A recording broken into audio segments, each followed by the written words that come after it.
Hoy estamos aquí en entrevistadas con Mauricio Linares, el homónimo. el Mauro ahí, un visajoso hoy, que nos va como a dar las palabras iniciales para empezar esta entrega de hoy. Sí, vamos a estar con Mauricio Linares, un gran cuentero, un gran amigo de los grandes cuenteros. Nos va a ilustrar en esta trayectoria histórica cómo han evolucionado los cuenteros, y vamos a tener el gusto de verdad, de escuchar a un gran ser humano, a Mauricio Linares. Amigos de Entrevisajes, soy Mauricio Linares, soy escritor, contador de historias y quiero invitarlos a que vean no solamente el programa mío, ¿no? Todo en general, ahí en YouTube está, búsquenlos y todos esos programas los ven, son bien interesantes, yo he visto como ninguno, cuando me escribiste vi varios y son muy chéveres, véanlos porque es como un lado distinto de conversar. Mauro, ¿cuáles son tus redes sociales para que te sigan? Facebook y Instagram. ¿Y te buscan cómo? Mi hermano, creo que en Instagram es Mauricio Linares Bejarano y en Facebook Mauricio Linares. Sí. Creo.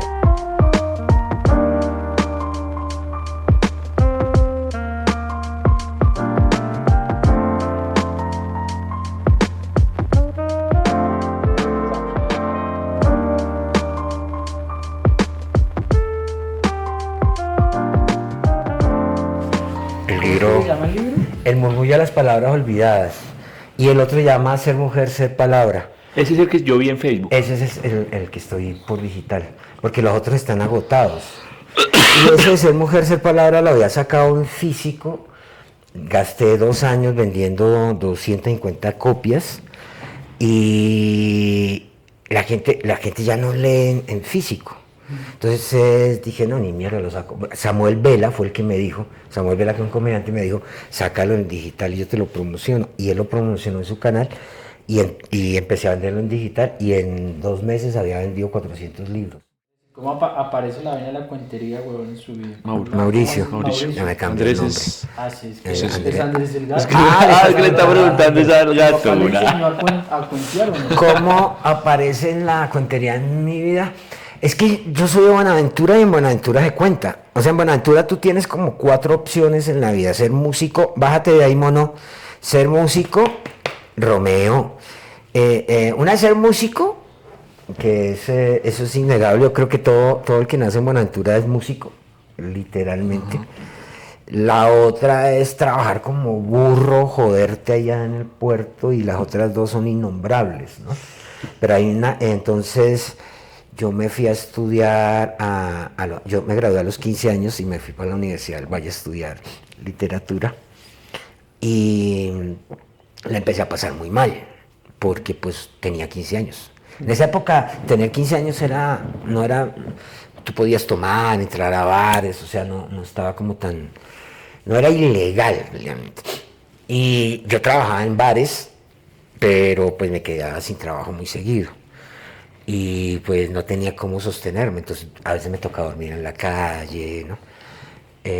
Y un día había ahí pegado al río Cali, yo a veces me quedaba ahí, conocí a Cartagena, un negro que no era de Cartagena, que era de Tuluá, pero le decían Cartagena porque él saludaba a todo el mundo así, hola Cartagena, nunca entendemos por qué, pero siempre, y siempre uno le preguntaba, oye, ¿por qué le dices a la gente Cartagena? Y él siempre te inventaba una historia. Siempre. distinta. Distintísima. O sea, uno no entendía. Y una vez estaba yo en el Parque Caicedo, venía de la universidad y me encuentro a Cartagena. Y nos ponemos a hablar. Y de repente, porque hablaba durísimo, y de repente empieza a contarme una historia, porque él siempre te contaba historias, y la gente se empezó a reunir.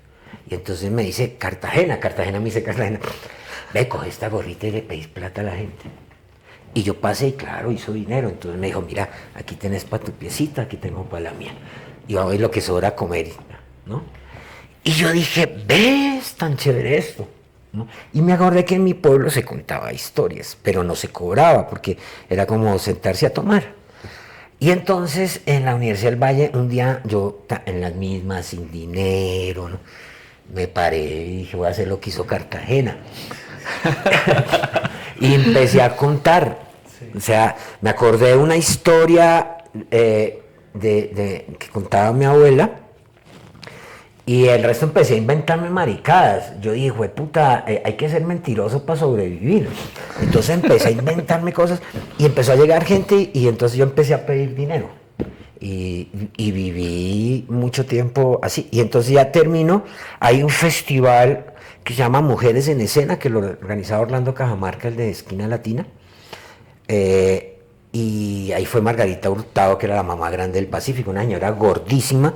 Entonces fue Margarita y fue alguien que fue vital en mi vida, que fue Carolina Rueda. Ella tenía, en esa época, creo que Caro tendría 20 años y estaba ya contando. Ella era como en esa época, en 88 creo, 87, 88, Caro ya estaba contando. Y no existía el concepto de movimiento, o al menos en mi región. Pero ese día yo la vi contar, me puse a charlar con ella y me contó que en Bogotá se estaba creando un movimiento. Y yo pensé que los bogotanos eran gente rara. Porque ¿cómo es posible que te paguen por contar? No, yo decía, ¿y cómo es posible que la gente se dedique a eso? Sí, pues claro, yo lo veía así porque era natural, o sea, como estábamos en mi casa y de repente paraba un señor a contar una historia, es que eso era normal, ¿no? Era cuando se muere alguien o se moría, es que hoy ya, la guerra ha hecho una cosa terrible mira, en la guerra habla de los desplazamientos, de las víctimas, ¿no?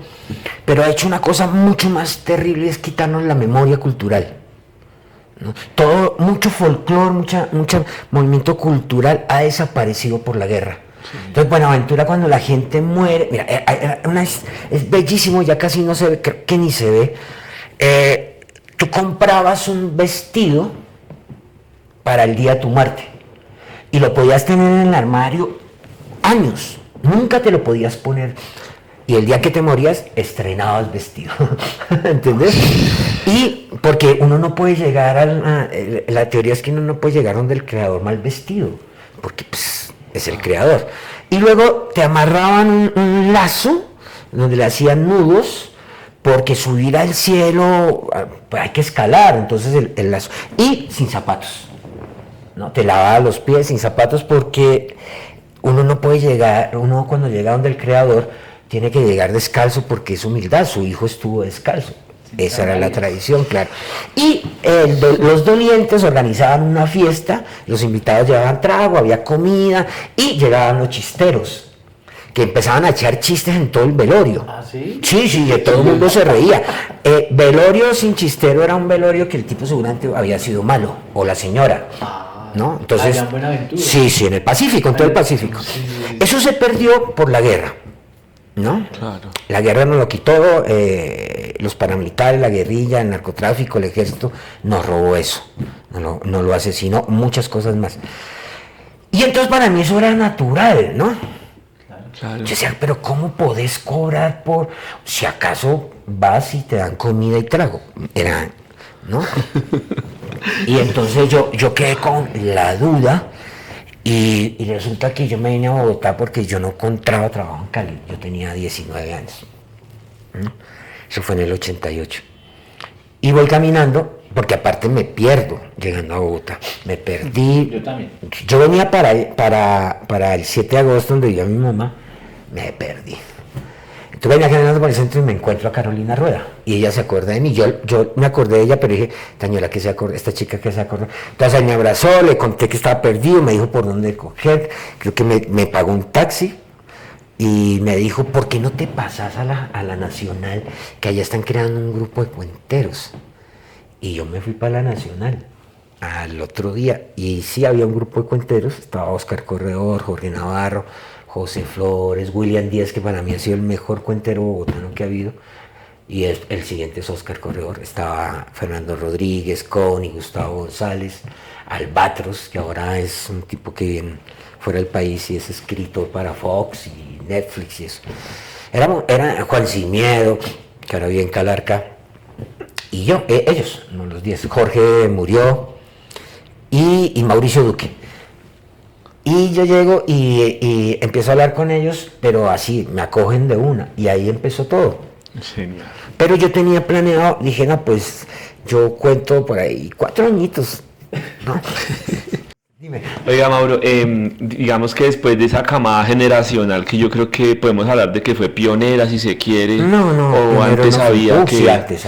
Mira, como antes como la médula, que una piedra mira, angular ahí antes que... estuvo Misael Torres, que todavía vive, obviamente. Misael tiene 74 años, pero Misael es dramaturgo.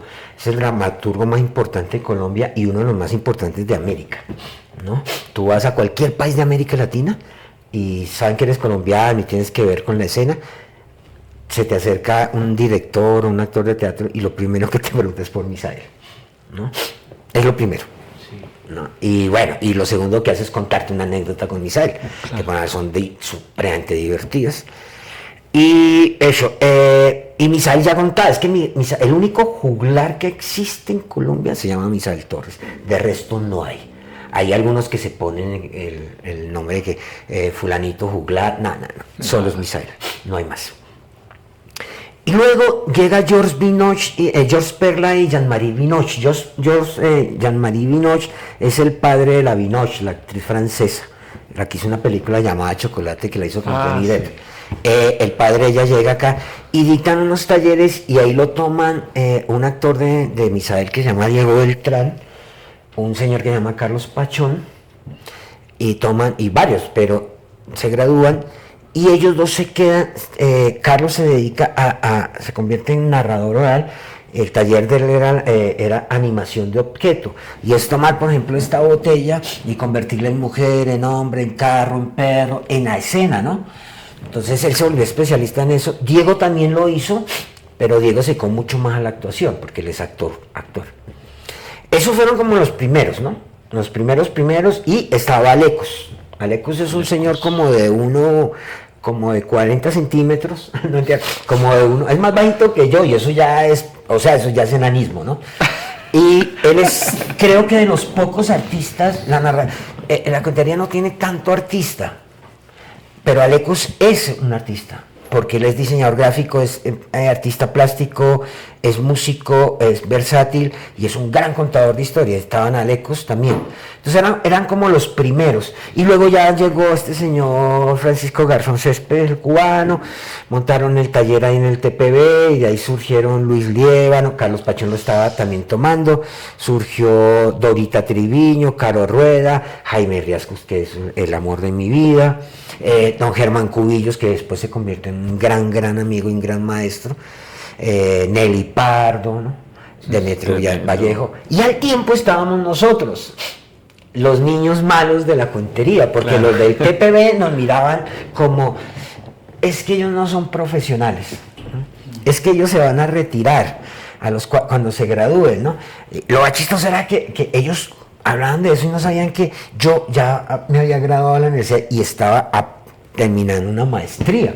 Entonces yo les llevaba ventaja. Entonces yo a veces, porque yo siempre tuve esta cuestión de defender lo que yo hago a capa y espada, entonces me peleaba con alguno de estos y les decía, es que yo les llevo 10.000 libros de ventaja, ¿no?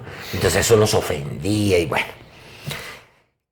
Mauricio, ¿cómo escribe usted? No le creas al viento cuando te susurra. Eso es todo un mapa, güey. Este es la nueva obra que voy a estrenar el otro año, por ahí en septiembre. Sí. Esto lo empecé a escribir el año. Esto es una partitura. Hay una cosa que se llama el método Bartók. Ajá. Bela Bartók creó un método en partitura distinta. Saben que las partituras son así. Sí. Bela Bartók la creó circular, ¿no? Ajá. Y está basada en esto. Entonces es todo el recorrido de la obra que yo tengo. Wow. ¿No? Yo lo único que me tengo que aprender son estos códigos, no el texto. Yo no, o sea, cuando yo escribo para contar, yo nunca me aprendo el cuento. De hecho, si tú me pides un cuento, no tengo la más puta idea de qué contarte, porque yo no me lo sé. Yo me aprendo la música. Entonces las partituras me las sé, cuando yo me subo al escenario, con el pie voy marcando la musicalidad y a partir que voy tocando las notas, va surgiendo el texto. Es fácil, es sencillo, no es cuestión de disciplina y de trabajo. Es un método que vengo desarrollando desde hace 36 años. Y uno, por ejemplo, ¿cómo sabe cuándo es el clímax de esa obra? Acá. Aquí hay clímax, sí, espérate, me paro. Aquí hay un clímax, aquí hay otro, y aquí hay un cierre, y aquí está el otro. Descubro la generación beat, es un movimiento de escritores estadounidenses donde está Burroughs, William Burroughs, Kerouac y bueno, otro, Hilsberg. Y un poco así.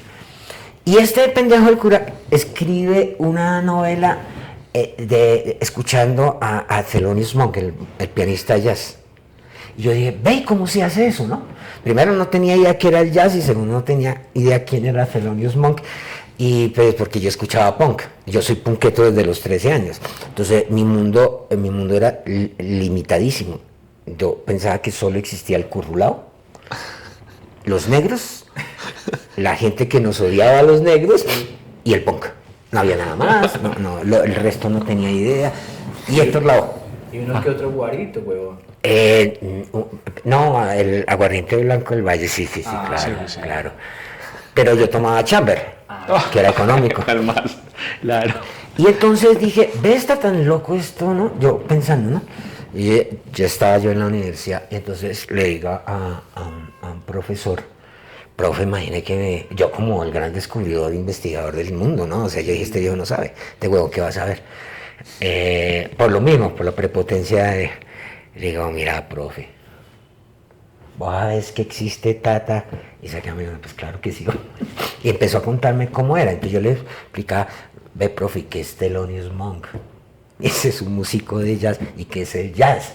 Me dijo, tu problema, Mauricio, es que vos crees que solo en el mundo se escucha punk.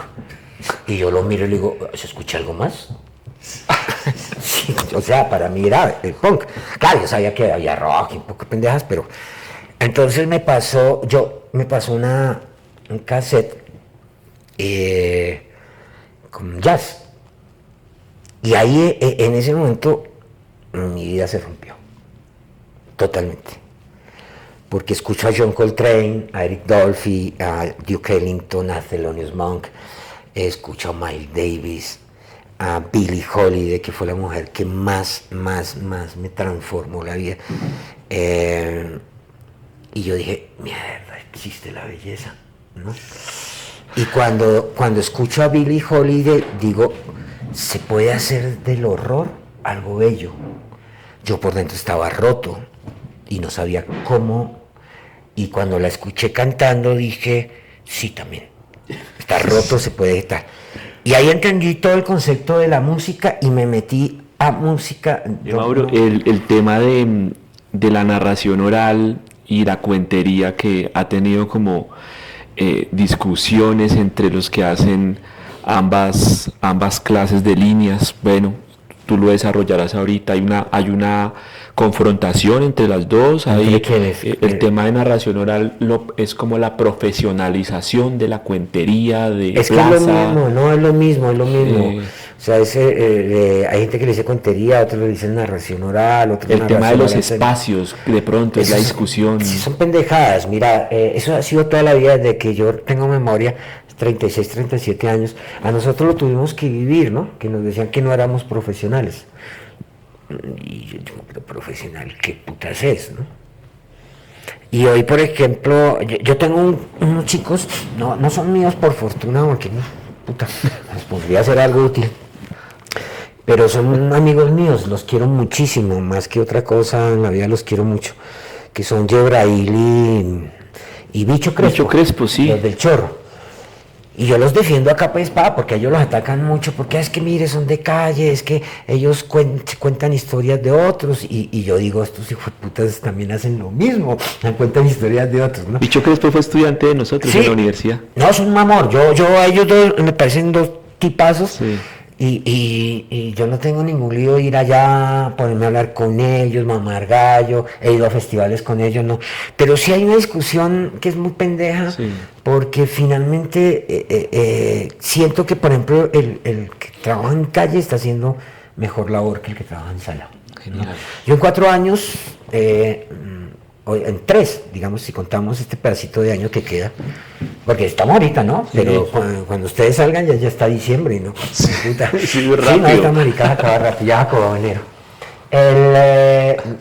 Voy a irme, voy a trabajar estos 3 años muy duro porque yo no quiero depender del Estado, no quiero ministerios, todas esas huevonadas, ya pasé esa etapa y aparte me parece injusto que uno siga pidiendo becas cuando hay gente joven que también se lo merece. A trabajar muy duro, a ahorrar un dinero porque me voy a ir por todo Colombia caminando o en bus, entrando a pueblos y me siento en la plaza pública a contar historias, ¿no? Y voy siguiendo camino, ¿no? Quiero recorrer el país contando, ¿no? Sin cobrar, ¿no? Pues de mi bolsillo. Porque siento que eso se olvidó. La esencia del contador de historias terminó en las salas. Sí. Y era en plaza pública, que está bien porque yo hago sala, los trabajos que tengo son de sala, pero también hago calle a veces, ¿no? A veces me da, aquí cerca de mi casa hay un parque. Es la esencia del oficio, ¿cierto, Pues Mauro? claro, El sí, espacio sí, del- claro, como el vallenato sin mi acordeón, ¿no? O sí, no sé. Mauro, ¿y qué son los olvidados de la memoria? Los olvidos de la memoria son una obra que tengo lo estrené hace 10 años, diría un poco menos, y trata sobre el olvido, que a mi madre le descubrieron Alzheimer y yo me acababa de separar de mi 10ª esposa. Acaba de separar de una chica que fue una relación que nunca debió haber existido realmente, ¿no?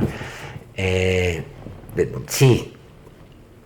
Y entonces estaba muy mal por lo de mi madre y por lo de la chica también, ¿no? Que pues finalmente sí nos queríamos, pero... Y entonces empecé a escribir eso, como sobre el olvido, ¿no? Y ahí hay varios cuentos que son muy chéveres, ¿no? Entonces el primer cuento es sobre la guerra, sobre que el mundo está dividido en dos partes, el lado izquierdo y el derecho. En el izquierdo pues hay luz verde como a la izquierda, ¿no? Y que es como burlándome de la izquierda porque yo soy anarco. Y en el lado derecho, como todo lo derecho, es sombrío, ¿no? Entonces aquí en la izquierda está la memoria y en la derecha el olvido, pero el olvido quiere conquistar al lado izquierdo. Entonces una guerra que se arma entre el ejército del olvido con un ejército de una mujer que no es nadie, que nadie es como Susana San Juan, la de Pedro Páramo, y que es así como casi insignificante, ¿no? Y ella arma un ejército y logra vencer al olvido. Entonces es la primera historia y luego vienen otras historias que hablan sobre todo eso y termina una historia que se la escribí a mi madre que se llama Los olvidos de la memoria. Genial. Que es de una mujer una anciana que no recuerda y el esposo empieza a repetir todos los días las mismas historias con ella en la habitación para que ella todos los días tenga... Hay una película Sí, sobre ese tema, yo me ¿verdad? basé en esa película con Sí. Adam Sandler. Es con Adam Sandler. Y esta chica, la de E.T., Sí. que ahora está, ya no es chica, Ya no. que el tipo todos los días... Tiene que enamorarla. Toda la experiencia que tú tienes ya como en el oficio. 4 nombres de cuenteros así poderosos en el escenario. Carolina Rueda es sin lugar uno de los mejores cuenteros del mundo, además. J. Villaza, que es otro gran maestro, me parece que Jotica es... Y es el único que aquí en Colombia tiene una escuela. Y viene gente argentina, de Europa, a estudiar. Y es por semestre y tal, y está buscando que el Ministerio de Educación le oficialice el asunto, pero es un maestro. Te dije, Caro, J, hay uno a mí que me parece también muy interesante su trabajo, que es Misael Torres, como narrador, como juglar, me parece un monstruo, Misael es Misael, y Freddy Ayala. Creo que va a sacar a Misa, porque Misael es el gran, y la voy a meter ahí, es Liz Quiroga. Liz Quiroga. Entonces para mí son Caro, J, Liz y Freddy. Gracias, Mauro. Mauro, No, muchas ustedes. gracias, visajosos. No, ustedes. Hemos quedado con un gran visaje, de verdad, para la memoria, pero